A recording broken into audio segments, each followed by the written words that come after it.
I'm at the training ground of Birmingham City with Pep Clotet. Pep, how you doing today? Thank you. Very good. Thank you. Well, it's such a pleasure. I know this has been a long time in the making. There's so many places we could start because you've had such an interesting career. But I used to live in Madrid for a short while, and I lived with a host family, and I know how important family is in Spain, and especially the relationship between a mother and her son.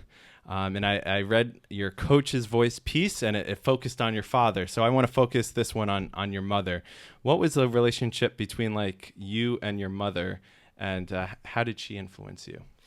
Well, I'm coming from a traditional family, and Catalan traditional family, and normally the setup at that time then it was our dad was doing the work, and mom was taking care of us, me and my brother, right? So obviously we spend more time. I spent more time with my mother than with my dad when I was a kid.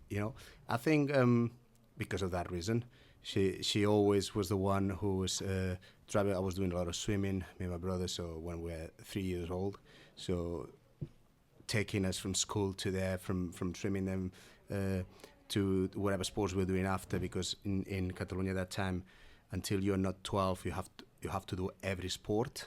So it's more that you are brought on a different sports methodology and for coordination wise and this kind of thing. So she was always taking us everywhere, and for my mom, I think from her, what gave me the most is the fact of because she's very good socially, and I always thought from her to have that touch with people and to see different people, and as well, very important, music. So I love music, musician myself, amateur obviously because I don't have much time here, but I studied for a lot of years and played, and that's a big passion for me, and I have it because of my mom. She was the one who was listening to music at home and singing, and that's how I got into it. Yeah, there's a great detail in that Coach's Voice piece about you playing the guitar. Have you had to play the guitar for any of your clubs? Have they, kind of pressured you into doing that? Not really. Well, but I do remember in Oxford we had a very good team spirit on my time there, and John Musinho and John Henry, they loved to play guitar, so they were playing a lot on the trips. They were always bringing the guitar, and they gather after dinner. It became like kind of a natural thing for the team. They were all having a good time for an hour or something after dinner, playing some songs, some tunes, something like that. And when we went on a camp actually to Salou near Castelldefels, they could not bring the guitar, so I thought, okay, no worries. I went home and brought them mine, brought them mine, so they could play, and so it's. Is there any sort of special type of music that you play, or do you, what do you normally play on the guitar? Well, when I started, I was playing what everyone is playing when they start playing the guitar, obviously. But the more that you learn, and the more that you are into the instrument, obviously, I was studying for it as well. So the more you get into different kind of taste in music, and I ended up doing a lot of jazz and blues, really. Okay, interesting. Yeah, and actually, as we were saying before, when we Swansea, we traveled to Chicago for pre-season camp a few years ago. Time goes by, a few years ago, and I was one of the directors there who loves music as well. And I said, listen, we're in Chicago, we need to use that. After dinner, we always have a couple of hours. Let's go visit a blues club or something, And we're so lucky. That was a lucky strike, really. We're so lucky. We went to visit, and it was a tourist trap, maybe, but I loved it, really. Yeah. And it's a tourist trap for the name of it, but it's not when you get there, because the quality of the music is unbelievable, right? And we visit Legends, Buddy Guy's club. Yeah. And Buddy Guy was there. No. He was there. And so it was fantastic. We had some pictures, obviously, and it was a fantastic band playing. And he had what it takes, and he went up stage, Buddy, and sang the last song with them, So it was fantastic, So that's it was good to see how two worlds, football and music, could balance perfect for a couple of hours in Chicago. Yeah, no, I mean, it makes so much sense. I mean, in the States, at least, they always like to joke that, athletes always want to be musicians and musicians always want to be athletes. So makes total sense. Yeah, I would love to be a musician. Yeah. Just to remark again on that coaches piece, we're going to kind of go all over the place in this interview. So they mentioned that in 2000, when you were, I think, 23, you went to visit Bayern Munich and you camped there for 3 months. And it's just like 2 sentences in this long profile. And so I was like, I have so many questions. So can you give me more details? Like how did that come about? Like you say you camped, like where? In a random field, on a campground? Like, give me some more details. I was young and doing crazy things, isn't it? Yeah, but that's a good one. Yeah. Pack everything on the car. Drove from Barcelona, across the Pyrenees, into France. And I wanted to see Bayern Munich, and everything comes from that. I wanted to see Bayern Munich because everyone in Europe was coming from the influence in the game of a 4-4-2 zonal that Arrigo Sacchi started in Milan, and that was a little bit the influence that how football was played, Apart if you take Barcelona out of the equation, because I think Barcelona always does its own different thing, right? But everyone was doing that. At that time, Ottmar Hitzfeld in Bayern, for late 90s, he was using a defense of 3 or 5, while everyone was using a 4, right? Actually, everyone was starting to go into what everyone uses now, 4-2-3-1, coming from the 4-4-2. And I was very interested because I saw a lot of games for Champions League, mainly, because at that time you could not buy any game you want or see any game you want, so you had just to see the game that they put you, right? So Champions League, Bayern was doing a really, really good Champions League system, play. And the way they were competing, I think it had the perfect mix in recruitment, balancing the squad, idea to do that, players to make an impact coming on from the bench after. And everything was so well thought, I thought, It's in a way that it had to be German. It's like a perfect BMW running or something like that, So I was very interested. And the fact that they were playing with 5 at the back, something that at that time I was using as well, got me more into the idea, wow, you get to think like, okay, it's one of you, it's one of us, this kind of mentality. So I was very interested in see how they do it in the real practice, in the real world. Because if you go and see 2 trainings, you don't have an idea. Right now, we just came out from training. If you see that training that we've done, you will get an idea what we do, but it doesn't make... There's no context. Yeah. There's no context. And if you're there for a while, so did you go there thinking, I'm going to spend 3 months here? Or you're just like, I'm going to camp here until like I get everything, until I understand it all? That was my thing. At that time, I was studying, I was doing... I started to coach, right? But it was a good time for my on that moment, because I stopped working on the 90 in my hometown club. We just became champions in Catalonia, so it was very nice. But I thought, well, it's something else. And I used to have a lot of time then. In the summer, it's long, and I thought, well, I'm gonna go until I grasp everything, until I feel that, well, now I have a proper idea, because it was guesses that I had on that team only from when you see them play. So I just pack everything in the car, say, okay, I'm going, I'll let you know we're back, I don't know. And I thought, well, on the way, let's see if there's other clubs I'm interested in. But it was not really on that way, you cross through south of France, and then I went north of Italy and Austria, made into Munich.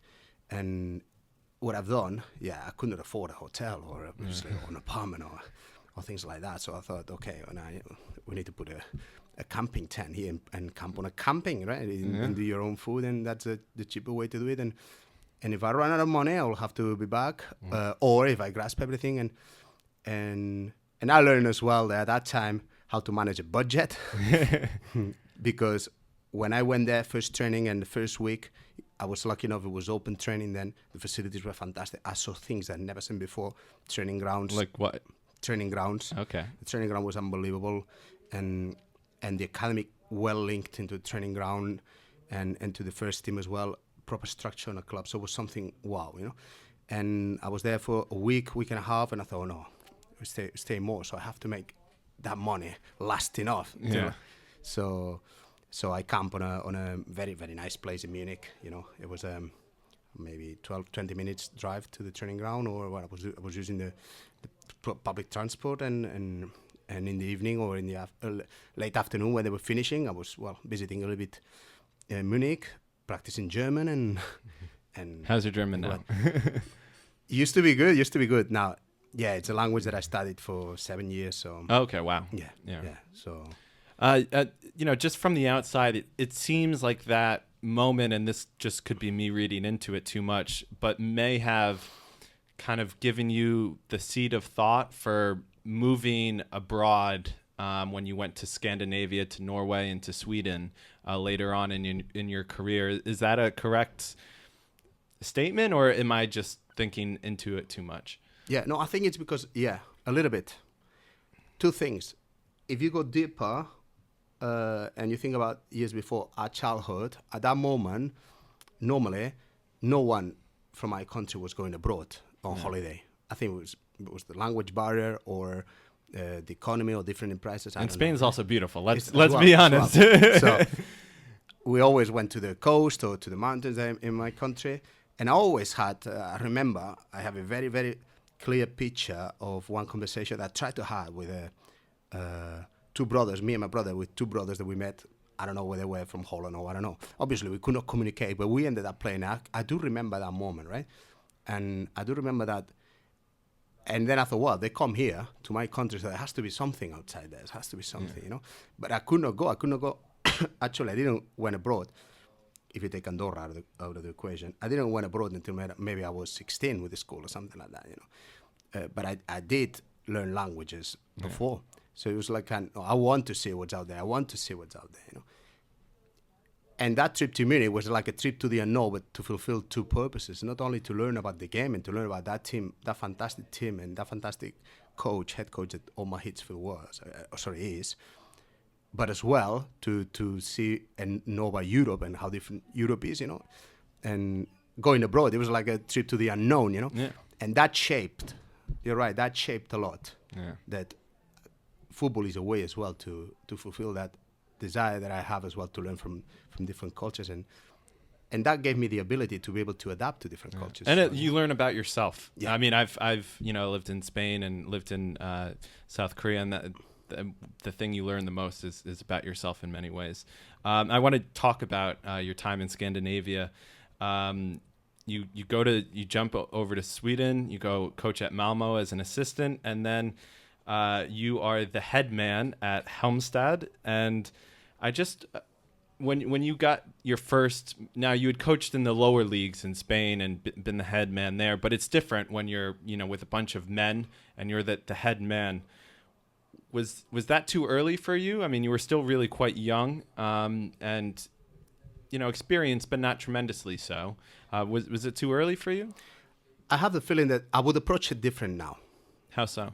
I would approach it different now. I think it was a little bit mission impossible for the club, right? And they were fantastic with me. Gave me all the resources that the club could afford to. Not to me, I mean to the lads, to the players, to the staff, to everyone. The staff was tremendously fantastic. Really, really knowledgeable, with a lot of years and experience there. But it was difficult because the league got so competitive, and Halmstad was on the brink of. It was really a team of going up and down, you know. But it was coming from a history of winning the league many years ago. Roy Hodgson as manager. I was coming from Malmo, where we did a terrific job, in my opinion, and then because we changed a little bit the way that the team played, you know. And at that time, I felt that was a challenge that I would like to take, you know, and I took it, and I don't regret it, because actually we did as good as we could possibly do, you know. But it was difficult. I would approach it a little bit different now. Maybe I would be a little bit more. The way we played, I would change it with all the experience that I have now. I would shape it a little bit different, you know, and some of the decisions, obviously, but it was a really difficult challenge. My problem is that I don't know, because when you end up thinking in life that you take decisions thinking that you have an option, right? But I don't know really if the option is there, because you always take after you see things clear, but you take decisions based on the information that you have, right? And when you come new to a place, you don't really have the information that maybe you should have, you know. And so maybe, but I don't regret. I think the experience was fantastic. I think the team gave everything in their hands, and it made me really, really good. I think after really made me better as a manager and as a head coach. In what way? Because you learn by experience, by doing what works, what doesn't work, how to approach when you are a team that is weaker than the opposition, how you should approach it, how you can compete with different weapons as well, and still there and still be competitive, and to know as well that you're playing for the same 3 points, but you give more importance to that point that you have before the game starts. You know, that result, you give it more importance than, and if the 3 points gets on your grass, then you grasp it. You know, that's a lesson that you need to learn. That's really interesting, because you know, now that I think about your career, I had never really put it together that at most of the clubs you've been at have all been teams that have been expected to finish at the top half of the table, whereas Halmstad, that obviously wasn't the case. And it makes total sense what you're saying, that you need that to see the opposite side of the coin, if you will. I just want to ask you one more thing. There was another great quote that I saw that in a piece that you said, quote, "It was difficult to be as happy as I was in that place." And you were talking about Norway. Yeah. So I have to ask, what made Norway so special? Because I mean, I don't know that I'll talk to anyone in the near future who's coached in Norway. So tell me. As Norway has everything, I think. Has everything. It's Scandinavian in general, and Sweden as well. The mentality of the people is really, really good to work, because it's very cooperative, right? There's no politics really. It's very cooperative in the work environment, especially in football clubs as well, in businesses in general, and that creates a very socialist society in the way that you take care of each other and everything works well together. Norway, it just linked this kind of mentality with a fantastic scenery in nature. Fantastic scenery. I was so lucky to have that chance. I think that's something. I don't know. Sometimes I think I didn't deserve that. You know, to be able to live that experience. I was living in Stavanger. I was working. It's the perfect job. Yeah. I started training at 6:30 in the morning. I was a head coach for Viking Stavanger. Åge Hareide, now is the national team manager in Denmark. He was the manager of the club, of the whole club, and we had the CEO was Bjarne Berntsen, who's the manager now, right? Them two had a lot of experience in Scandinavian football, especially Norwegian. Åge Hareide played in England, in Man City and in Norwich, and obviously played for the national team in Norway, managed the big Rosenborg at that time, Molde, and obviously managed before in Sweden. He has won the league as a head coach in Norway, in Sweden, in Denmark, so he managed all over there. And he was the manager at that team, right? And I was offered the position as a head coach to really develop the way of playing of the first team, the players of the first team, to put a clear idea on the pitch on how to win games, and obviously how to attack, how to defend, the set plays, all the organization, all the trainings, and as well help a lot with the academy. That Viking was doing a really, really good work with the academy. They were developing players. Those players that were then playing for the national team in the youth ages. So there was a bright future for the club ahead. And the academy director, he was with Åge and with Bjarne, the three of them, they were controlling and ruling the club. So there was fantastic structure. You know, the marketing department in that club was run by top people in that department, and the stadium was fantastic. The place was unbelievable, and I could work with the young players in the squad that they were doing football, they're professionals, playing football, and studying. You know, Stavanger is the capital of the oil business in Norway, so they were studying, most of them maybe in the oil business or in the university. But they were professional players, but they had the feeling, no, I play football, but I study as well. You know, it's something in their nature, you know that. And so I was working with them 6:30 in the morning, and then they were going to school, and then at 10:30 the whole professional squad was coming. The young ones that came earlier, doing some individual work with them, mainly to improve all the individual skills, and especially all the little tactics that afterwards they make the difference, like the 1-2s, the 1-2-3s, the bit by moves, the wall plays, all these little offensively and defensively. And then afterwards we're doing the whole training for the first team, for the whole professional squad. And after lunch in the afternoons I was joining the academy as well to help them with the young players. So it was a really holistic job. I was there 6:30 in the morning until 6:30 in the evening. And then this just made it even perfect. Then going home, you get your fishing gear, you walk 5 minutes into the fjord, you put your fishing gear to work, and in 5 minutes you catch 3 cod. And you go out, you cook your own food, and it was fantastic. Oh, sounds like a beautiful way of life. Honestly, I'm kind of jealous right now. It sounds brilliant. I want to just skip ahead, to your most recent, managing position. While you were with Oxford United, I'm just going to read some statistics first, and then ask you for some, ask you some questions. So when you were with Oxford United from, July of 2017 to January of 2018, you finished in 10th place, and you had 12 wins, 10 draws, 14 losses, 38 points in 36 matches. This year, Oxford, 6 wins, 9 draws, 12 losses, 27 points, 21st place. So obviously not quite what they were when you left them. It's been about a year. As I said, it was January of last year when you were sacked. So 1 year on, you've kind of had a time to process it. How do you feel about getting sacked? Do you feel kind of it was unjust, or just what are your thoughts? I think it was unjust, and I think it was a mistake, if you put it to me. And I say now after a year reflection, because not only because those numbers that you mentioned as well, but as well, if you compare how many times Oxford's been in League One, they never had that many points after that many games as we were having, But I do respect that decision. I have no bad feelings, because there was people in that club as well that gave me a lot of love and a lot of help and a lot of support, and especially the players, Then it was 100% all the lessons that I got from Halmstad, and all the things that I obviously learned in Norway, everything that you learn, after in between I was like Malaga or Swansea, then you put them into place. You're the main one, it's important, you get results. And I always thought, okay, the maximum finish is 8th in League One in the recent history.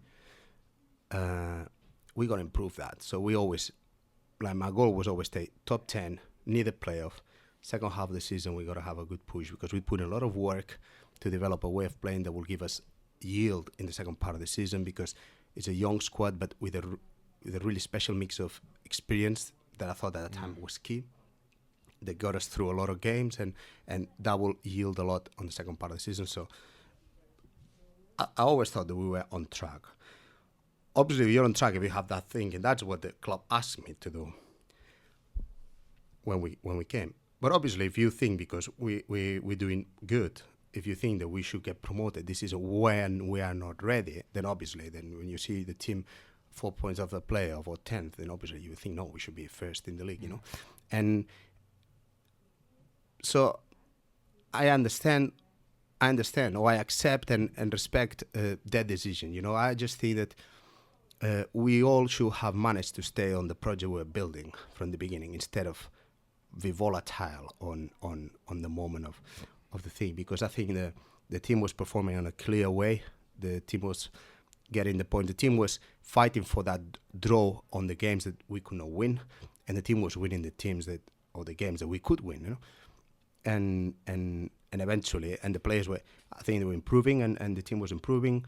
The fans as well, they were back in the team, So the club was mixed in a little bit change in the ownership, and we had to fight a lot of things that they always said that no, we're not going to do that unless you don't want. But we did miss a lot of opportunities in a way that some players, our best players, got sold in the summer. We didn't have precision enough. I was coming into completely new stuff, right? But we overcame all these things, you know. And I was waiting a lot. This transfer window in January, the time that you're talking, I was waiting for us to see if we can bring the little pieces that we need. But what more important for me was not maybe bring that piece, but make sure that we don't run into another sell-off like we had in the summer, because you cannot build on the fact of losing your players, you know. Yeah. You can't build on something when you lose the foundation of it. Yeah, correct. And then I had the feeling that, well, what is this? Is it a football club or is it a cash out? You know what I mean? And I had the feeling that we could have done, or we are going to maybe lose some more talent, you know, and then the foundations of a project always tremble, you know. Despite of that, numbers show, statistics show it, you know, and the level of the games and the play of the teams just show it, you know. What happened after, I don't know. I think obviously you are outside and you don't know what happened, but it hasn't worked for them really. Well, I want to get into your current club because you guys are doing some good work right now. You're battling for those playoff positions in the championship, and one of the keys to your success this season is you've scored 11 set-piece goals. Last year, Birmingham City was last in the championship, and they only scored 6 goals. From what I understand, you're kind of leading the set-piece in practices and kind of the direction of that. So what did you change about the club, or the team rather, in set pieces? I'm in charge of all the set piece work of the team, but obviously there's a lot of staff working on it as well as the players, because what we do is we get a really deep analyze on what everyone in the opposition does. We analyze every player, every weaknesses they have. Wait, just to be clear, is this you specifically analyzing, or do you have a specific analyst that works with just kind of set pieces? Or we have an analyst department that they work with not only set plays but with every aspect of the game, and they filter all, and then I go through it, all of it. So we have a good knowledge, a deep knowledge of what the opposition does. And what we do is really not rocket science. It's what football is about, really. Yeah. Football is about having a way of doing things that you stick to it and just develop, and eventually it yields. You know, it's something like that, simple as that. But the problem is that set plays, for example, the problem is that seen it many times or faced it many times that you put few plays into play. Imagine two different corners, and you use them. And because you cannot score a goal on the first 5 games, and you facing an opposition that plays whatever, and they do a zone marking or whatever, then you come up and you change those plays and you don't do them anymore, and you become with 2 new ones, right? And then you do them for 3 games, and then you don't score, and then you do 2 new ones, right? That's what we don't do. We have a clear system, we have a place, we've done it from the beginning till the end, and we just keep doing it, keep drilling them, and actually, a set play, it's a set of actually a very good delivery with some movement, with some deception, and some good skill when it comes to the final part, and understanding as well, because you mentioned the numbers, they're clear goals or direct goals, but on the set play, you need to take into account as well that second phase or third phase of the play. So the second ball you're talking about, yeah, correct. So all the goals that might come up to you, in case you miss that first chance or that first header or first shot, but that ball is in a situation, is your team set up in a way that you can use that second ball to create something? And most important as well, is your team set up in a way that you will avoid any kind of counterattack out of your own set play? So that's what we do, and numbers are a little bit higher than that if you take into consideration this. But when it comes to direct play, we execute the same plays, and we use very simple plays maximize to the players that we have. Everyone plays to their strength. Everyone knows their role, and they do it every game, and they know the job always is the same. And we just tweak little details in depending if you play against a zone or you're playing against a man-marking system.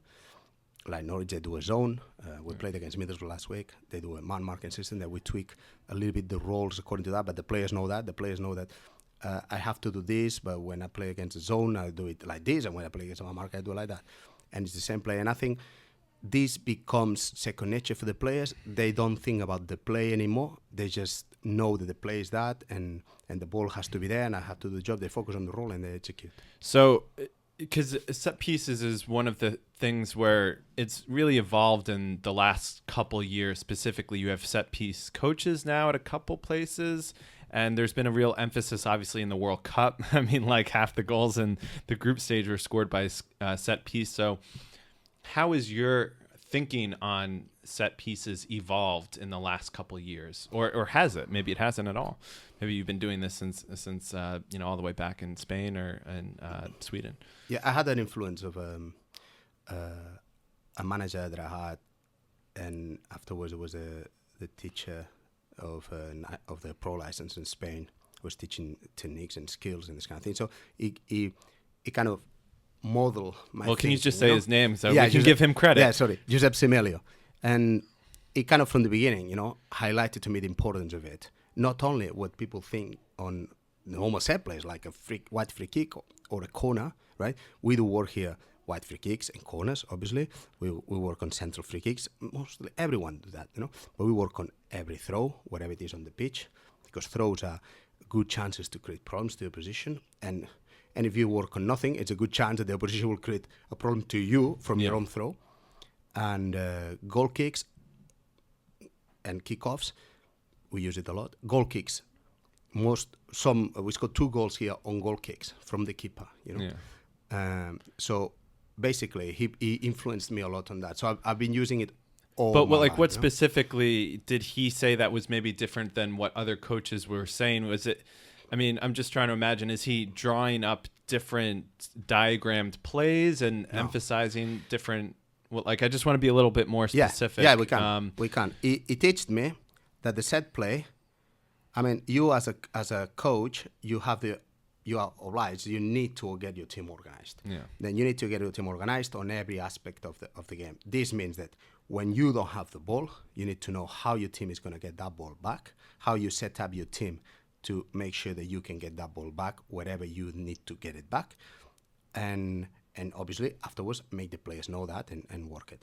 And how you get up there, how you create problems to the position, so how you attack, how you create problems offensively, what kind of movements you do, what kind of patterns you do, what kind of offensively setup you have, right?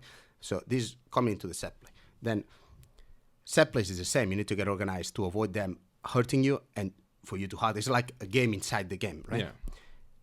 But it highlighted one very important thing. If you are a team that you play against a team that is similar in level as you got to have the ball 50% of the game. Yeah. So 50% of the time, you got to be attacking. 50% of the time, you got to be defending. So 50% of the time, you got to be worried for them not to hurt you and actually win the ball where you want to win it. And obviously set up your counterattack or set up your attack or your offense. And the same when you're attacking. But when you play against a opposition that is better than you might have the ball maybe 30% of the game. Or less or more. It really matters. The level of the play has a lot of influence on that. All right. This level is on the game, but this level has no effect on that little game called the set play. Okay. Has no effect. Because when it comes to a set play, that level, that talent will obviously count a lot when it comes to delivery and these kind of things, and they can hurt you as well a lot more because the skill is there. But you can put a lot of problems to them. But you need to have organization. So you need to get organized. To beat a better team than you need more organization. You cannot beat them on a 1v1 situation because they have more skill than you. So you need to get more organization. That's why set play is critical. When you go to the World Cup, and you got to see more. So the levels of the teams, I don't see now teams like before that they are flying, and the teams that are going lower, right? Yeah. All the teams and all the competitions, they tend to have closer distances between each other. So sooner in the future, we got to see a more balanced leagues, we got to see teams that they are more difficult to beat each other. Everyone can win each other because there's a lot of people playing football, a lot of players. The pool is better. The coaches well are working all the details of the game, so the teams are balancing, and everyone is they know their own capabilities as well. So when that happens, and in a World Cup is a clear example. In a World Cup, you never know who's going to win a game. Doesn't matter who you play against, because the team, if you play against a team that is so better than you in a sense, or their level before the game played is higher than you, then you know that you need those set plays to score. But I just wanted to specifically get to the set piece. So when you speak to your analyst and you find out, okay, you know, they're playing a man-to-man or they're playing a zone, we can just use a man-to-man, for example. Are you trying to get your best or your second best header of the ball in space with just him and a defender? Are you trying to create deception, as you said before, by just confusion? What is kind of your main strategy? Is it space? Is it confusion or chaos, or is it something else I haven't even mentioned? No, for us it's the numerical superiority. So okay. we want to create a player free. We want to have a player that is free. And how you create that? Very simple. When you're attacking, you normally have one player more than them because they will keep that free man plus the keeper, right? So it's difficult to mark everyone. If you mark everyone on a set play man to man, if you mark everyone, obviously you're up to the numbers of the opposition, right? So I will always have one of my players against one of your players. What I'm going to try to do is to develop movements in my player so he's able to get away of your mark, right? And work with them, this little movement, so he can get away of your mark, but have a backup, like someone of my team can cooperate to help him to get out of you, right? So like a pick, like a basketball pick, for example. Yeah. And that will allow, if you mix the movement with a cooperation from someone else to come closer to make sure that you have less room to move. The difference is that I know where the ball will go and you don't know it, and you need to mark me, you know. And then the secret is always the same. Make sure that the one who gets the ball is the one who can finish it. Yeah, of course. And the most important thing. And the others are set up in a way that you can use any second. Is there someone that is there a team that you see when you watch them that really impresses you from set pieces that maybe you draw inspiration from, or you just admire maybe?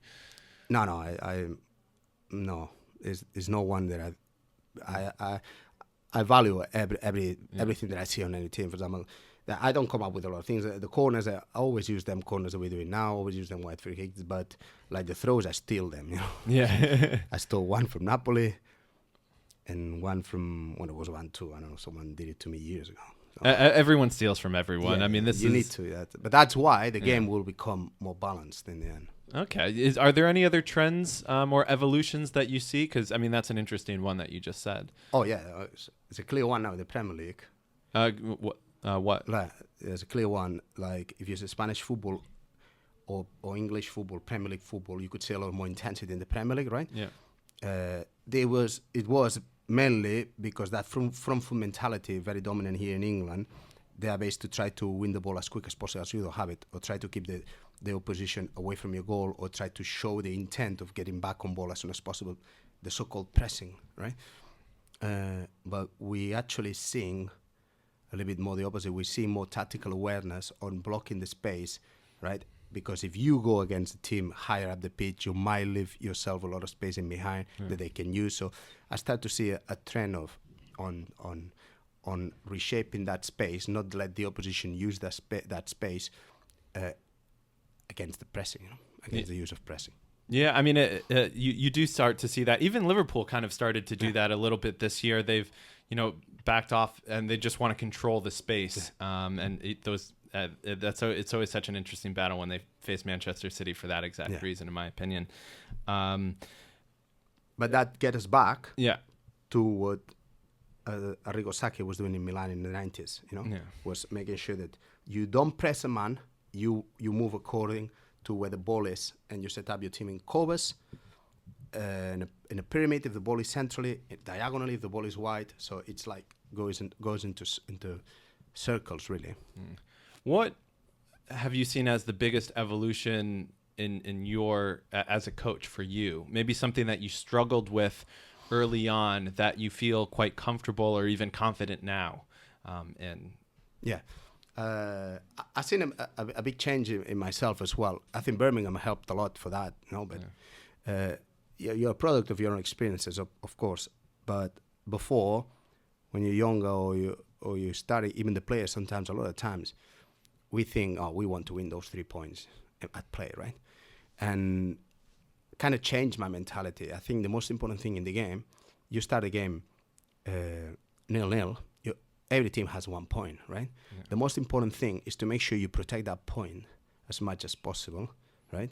And you get the 3 points however you can, So that shaped. Before I was maybe taking more decision for wanting the 3 points, then you get unbalanced somehow, And I think you're more like conservative, in the way of approaching the game and the business. And why did you have that change in mentality? Was there a moment, a game, or maybe a stretch of games that gave you that insight? It's the experience really, because when I managed in the academy of Espanyol and we developed so many players, we had an edge on the opposition because we were the second or third best academy in Spain. So we had that quality that the opposition couldn't afford or couldn't have. We were developing and doing a really good job then. But 1 year, I was managing the reserve team. Pochettino came in as a manager first team. And on that year, the team was just a year before we got relegated from the second league. So we needed to get back up there. And we're a really young team. We're playing against opposition who are experienced players in a professional league. So we had to come up with something. And the only way for us to use our skill and our technique was to set up a very strong offensive game that the most important thing for us at the time was to be able to have the control of the ball, the possession, to make sure, because in a way to defend as less as possible, because we could not work with them physically, in case they go direct or something. So we developed that and we used that skill to do that. So we were more interested in this way winning the 3 points, right, than fighting on an even game and use our quality somehow when we want to try to win. But I see it more now. I did that at that time, but now I see the reasoning. So I was being conservative despite being offensive. I was being conservative because my main goal was never to reach the ball. So it will be a counter-attack, or it will be that direct game that we cannot play, Yeah. So to me, when I'm listening to it, you say conservative, but to me it also maybe is synonymous with patient, because it sounds like we're not desperate to win the game in the first half or the first 20 minutes. Yeah. We're okay just kind of controlling the game and taking the moment of winning the match when we see it. Is that a little bit? Yeah. Yeah. Yeah. Yeah, sometimes you can make not, that. Yeah, you can make that point. It can have. So in that kind of same vein, after a match, when you look and you get all the stats from your stats guys here, what are the 2 or 3 most important stats that you look for? Is it shots on target? Is it touches in the opposing third, or is it maybe the opposite, since you were saying conservative, touches of the opposition in your box? No, it's very pragmatic. What we do is we cut the game in chunks of 5 minutes. Yeah. We count the possession in those 5 minutes. So we know, for example, the first 5 minutes we had a possession of 60%, and then the next 5 minutes we had the possession. So everything is cut into chunks of 5 minutes, and in those 5 minutes we only count how many final third entries did we got and how many final third entries did they got. Okay. And from then, how many you translate into shots on target. Okay. And that says it all. That says the whole game, really, because what we focus is on try to compete with the opposition. So we're competing. We're sharing the same space. We're competing against a team for the possession of the ball to create something. Yeah. So possession is not really important, right? Because sometimes we have a 60% possession, we have no final third entry, right? but you see the importance of the possession compared to how many entries you have and how many entries you have against. So it creates kind of trends. That's mainly the one. Yeah, the space, as you're talking about. You're You looking know where for you the are. space. Yeah. You've had seemingly a lot of mentors in your career, people that have really helped you and influenced you.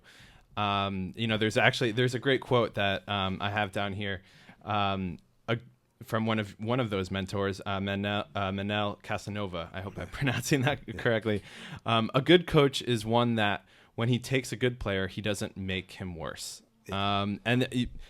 The article I saw that in didn't really have any further explanation, and I was just hoping that you can maybe explain, because I've heard different variations of that. But what does that mean to you? It means it's very similar. That comes from a context where we were working in. He was a fantastic academy director and coach as well. He coached in the league as well. In Espanyol, he developed and turned Espanyol into one of the best academies in Spain. Developed many players for years, and who made the national team or whatever. And he always saying that we obviously had in the end a lot of experience recruiting players, and I end up learning it's how it is. When Manel was recruiting a player, that player has something. Right? That player has something. So he was in there because of something. And then it's up to us coaches to make sure that flourishes. Right? Most of the time, what happens is that we bring a player, we put him into an environment, and we kind of, there's something in the play that we don't like. And then we start working. And as soon as he makes a mistake, we say, okay, that justifies what I was thinking, Yeah. And it's like, in psychology, that has a name that I don't know in English, right? But I think it's confirmation bias. Yeah. And that makes the player worse. Yeah. That makes the player worse. And when the player comes here and is a good player, we are there to not only make him flourish, obviously, to develop, to improve him, and to try to make him better or to help him.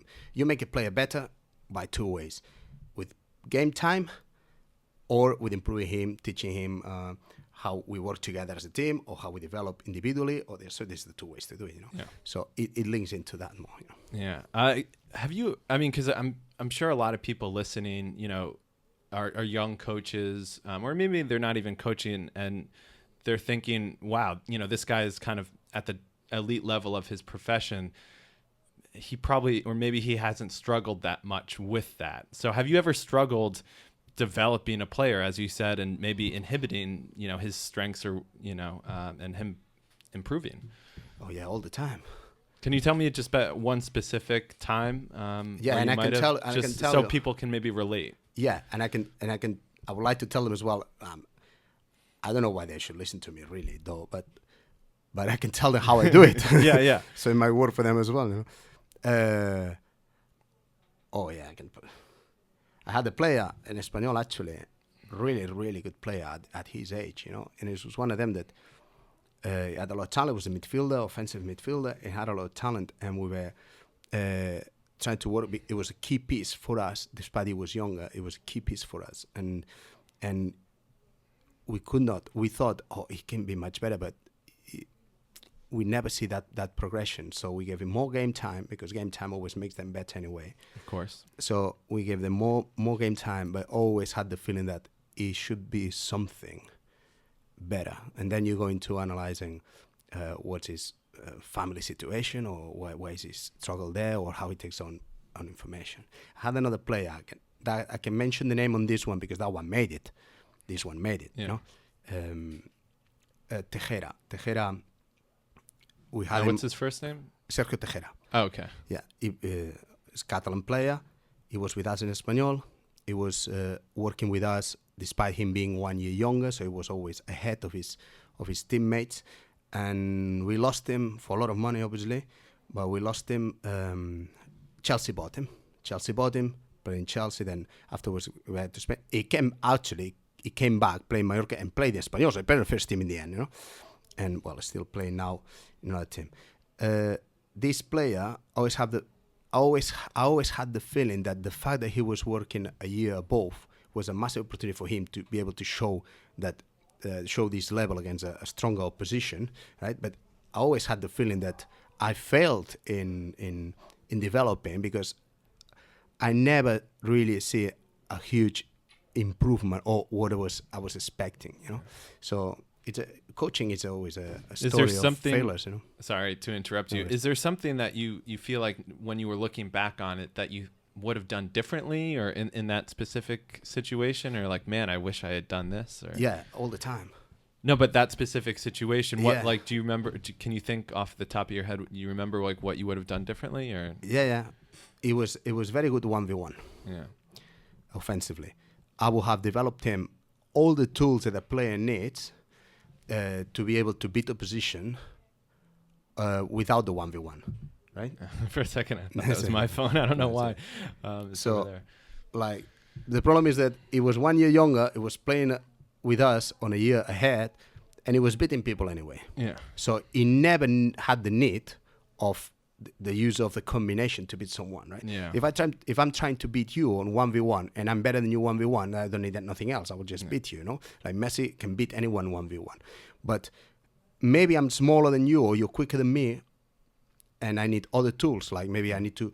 Roberto has the ball, so maybe I'll come and support. He gives me the ball. I give it back, but I drag you out of position, follow me. And then I run in your back and get it there. Yeah. These kind of little tools, the 1-2s, the wall plays, these kind of little things, I think it could have added brilliancy to his game.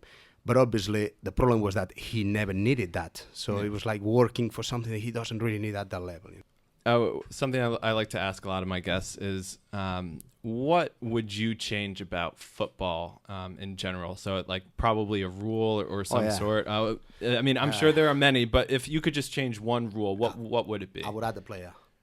So 12 players.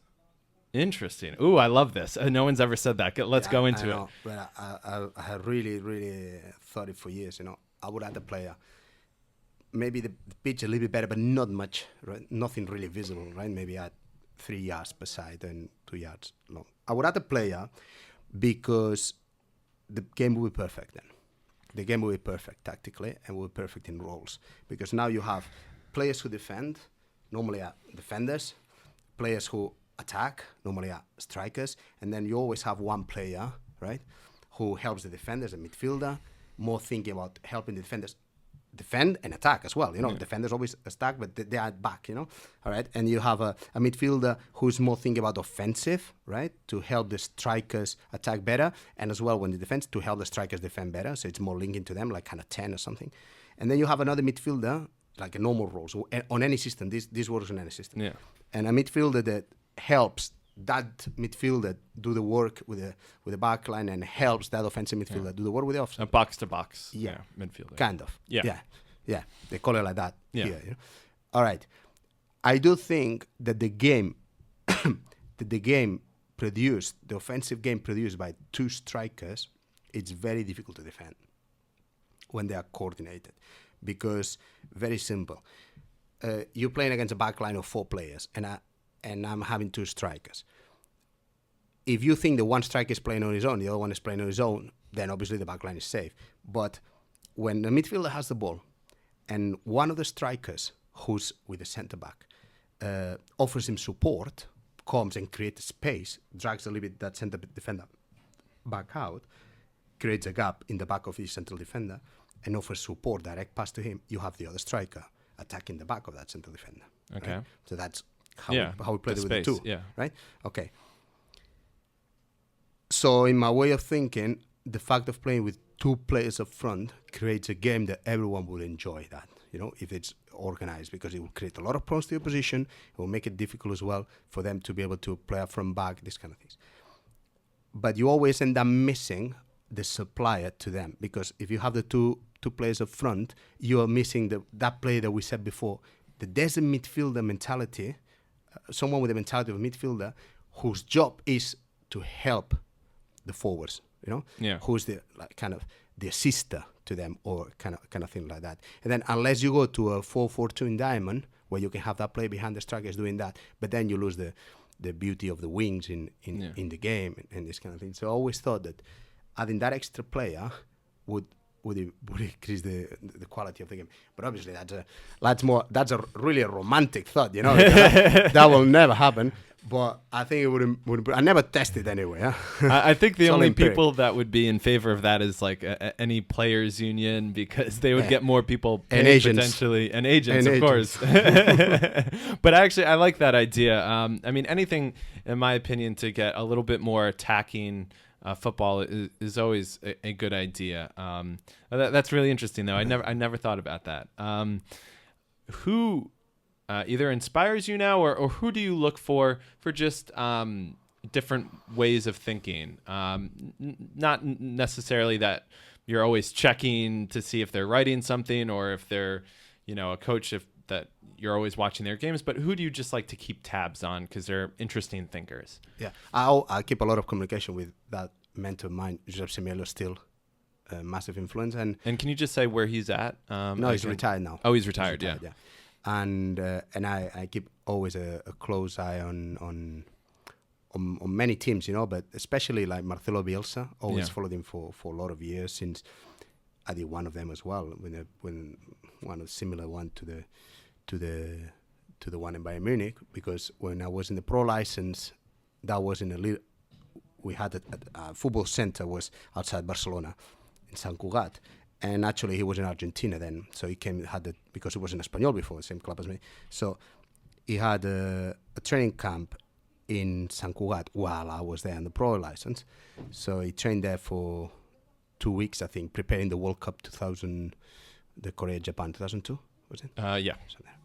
So I was going home, coming for the pro license, but when I realized that he was there doing the camp, I booked a room in that place to be able to see every training. And since then, I just think, because for me it's the example of creating value in the team, or not only organizing them, but developing the talent of the players, and since then it's always been a massive influence. Just before I let you go, do you have any final words for the people listening? And is there anything that you'd like people to take away from your life or your career in coaching? Well, it's difficult for me to give advice on anything, because I never thought about it, and I know he has if I have the ability for that. But if there's young coaches there, or whoever involved in developing young players there, I would always advise them to always see the best in their players, because we never know who makes it. We never know. We think, it's very good, it's going to make it. But I've seen it all the other ways, and to put a lot of work on, especially on the young ages, on developing the skill, on mixing a lot of street football with normal football, and put the players as much as possible on touch of the ball, but with a purpose, to create a plan with a purpose. And for me, it's as simple as we all should have a half an hour think about all the actions that beat opposition and avoids being beaten. Like passing, if it doesn't beat an opposition, it's not beating the opposition. But the passing that beats opposition, then get a little bit of digging into that and develop it into the play. Create little drills to develop this kind of passing. Kind of individual movements like come and support and go behind you, right? Or I go behind you to get it in front. Something like that. These little details that actually it makes a difference when they make it. Well, on that note, I just want to say thank you so much for taking the time. You've gone above and beyond. So thank you so much. It's been an absolute pleasure. No, my pleasure. Thank you. Thank you.